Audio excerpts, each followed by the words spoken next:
Hello students, you know very well myself Kiran Singh and today my class is Geography class 10th, Resources and Development. The first part, classification of resources.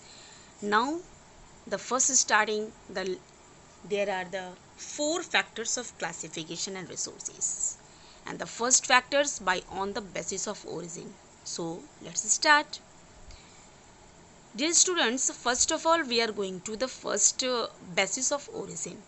There are the two groups of the basis of origins, biotic resources and abiotic resources. Biotic resources, what do you mean by biotic resources? Biotic resources, the living components of an ecosystems are called biotic components of. Okay, that is the example of plants and animals. So, dear students, are you know about biotic resources? Biotic resources उसे कहते हैं जो living forms में होता है, जो जिंदा होता है, जो चल सकता है, बोल सकता है.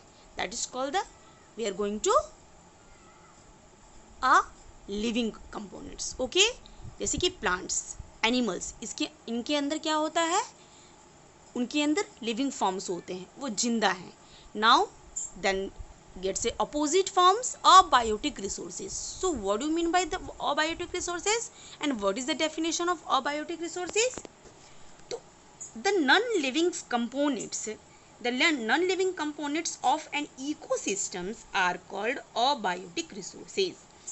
The example of water, sunlight, soil and air. Okay, तो अब इसको हम कैसे समझेंगे? इसको हम समझेंगे कि जिसके अंदर कोई जीवन नहीं होता है, जो नॉन लिविंग फॉर्म्स में बिलोंग करते हैं, जैसे water, swell.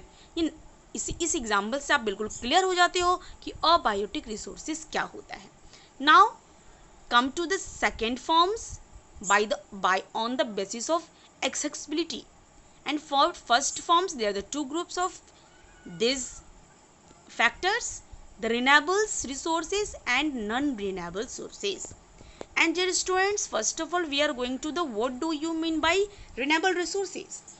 They are those resources which may be obtained continuously year after year for the satisfactions of human needs. Okay, and they have to capacity of regenerate themselves.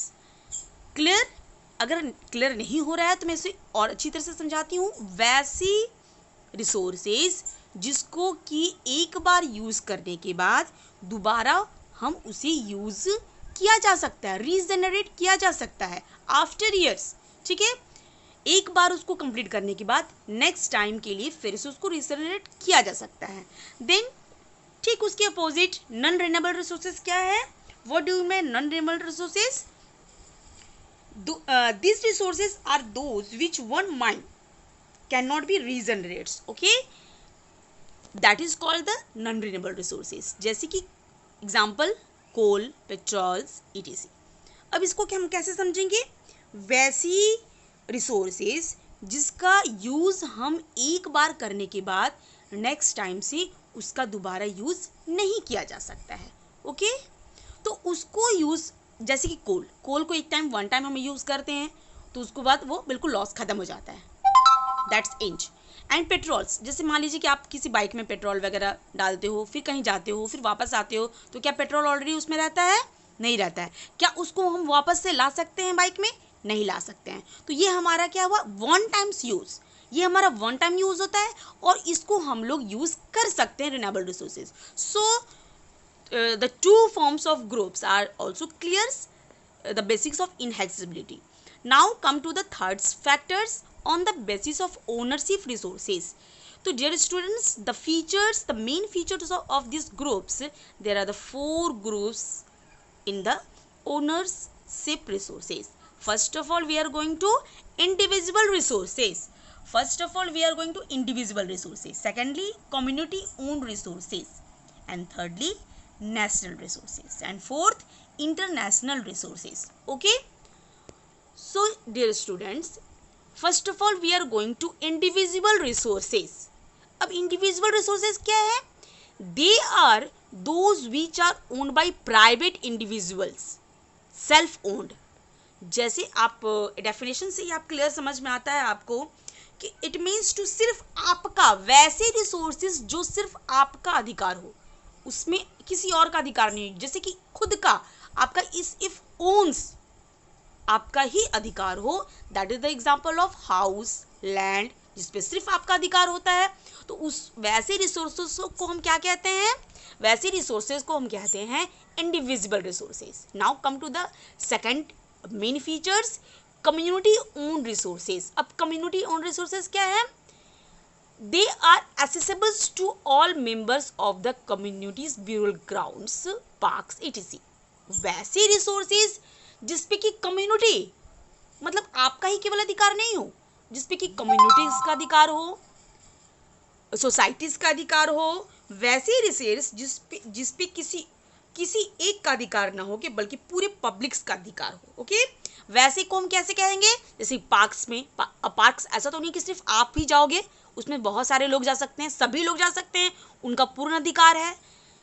Temples में आप जाते हो, किसी ground में खेलने जाते हो, तो उस पर आपका अधिकार तो नहीं है। तो ये हमारा क्या हो गया, community own resources. Okay dear students, and the third point national resources. अब नेशनल रिसोर्सेज क्या है, all the resources which the boundaries of a countries are called the national resources, जैसे कि रोड, रेल्स। अब ये कैसे हो गया, जैसे इस डेफिनेशन से हम क्लियर करते हैं कि वैसे रिसोर्सेज जैसे कि जिसपे कि पूरी गवर्नमेंट का अधिकार हो।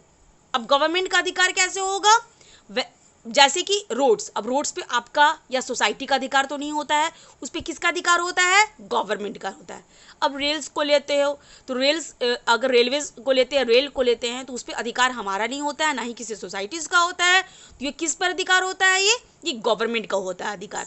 तो वैसे रिसोर्सेज जो कि राष्ट्रीय हो और उस पर गवर्नमेंट का अधिकार हो, that is called the national resources. Now come to the point of last main features, the international resources. अब international resources क्या है, these resources belong to all the countries of the world, they are controlled by the international institutions। वैसे resources जो कि किसी भी countries पे, जैसे कि ना ही उस पर इंडिविजुअल रिसोर्सेज का अधिकार हो, ना ही कम्युनिटी ओन रिसोर्सेज का अधिकार हो, ना ही नेशनल रिसोर्सेज का। इट मीन्स ऐसे रिसोर्सेज जिस पर इंटरनेशनल कम्युनिटीज का अधिकार हो, इंटरनेशनल इंस्टीट्यूशंस का अधिकार हो, वैसे रिसोर्सेज को हम इंटरनेशनल रिसोर्सेज कहते हैं। जैसे कि आप एग्जांपल्स के तौर पे एक तरीके से मैं आपको समझाती हूँ। जैसे कि ये हमारा इंडिया का साउथर्न पार्ट है, ठीक है। तो साउथर्न पार्ट में आप यहाँ पर जब देखते हो ओशियंस, यहाँ पर हमारे साउथ में, जैसे कि मैंने प्रीवियस क्लासेस में भी आप लोगों को ऑलरेडी बता चुके हैं, और आई थिंक मुझे जहाँ तक उम्मीद है कि आपको बहुत अच्छी तरह से याद भी होगा। तो नीचे का जो पार्ट हमारा है, ये क्या है, हमारा साउथर्न पार्ट है। ये हमारा क्या हुआ, ये हमारा साउथर्न पार्ट हुआ। तो ये हमारा साउथर्न पार्ट में हमारा क्या वाटर बॉडीज है, ठीक है। यहाँ पर हमारा इंडियन ओशियंस हो गया, हमारा बे ऑफ बंगाल्स हो गया, अरबियन सी हो गया। तो ये हमारा जितने भी एरियाज है वो ओशियंस पार्ट हो गया। तो डियर स्टूडेंट्स, पहले आप ये जान लीजिए कि नॉटिकल माइंस क्या होता है। अगर नॉटिकल माइंस आप समझोगे तो इंटरनेशनल रिसोर्सेज को अच्छी तरह से, इस फीचर्स को समझ पाओगे आप लोग। ओके, तो नॉटिकल माइंस डियर स्टूडेंट्स वो है कि जो ऐसी एक यूनिट है जो मेजर करता है हमारा ओशियंस को।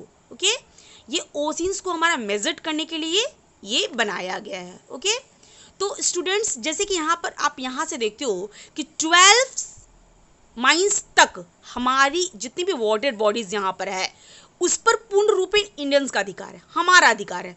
बट जैसे 12 से लेकर 200 के माइल्स तक अगर हम देखते हैं तो यहाँ पर जितने भी फीचर्स हम देखेंगे टोटल नीचे, तो ये हमारे स्पेशल्स वाटर बॉडीज आते हैं, ठीक है, स्पेशल्स।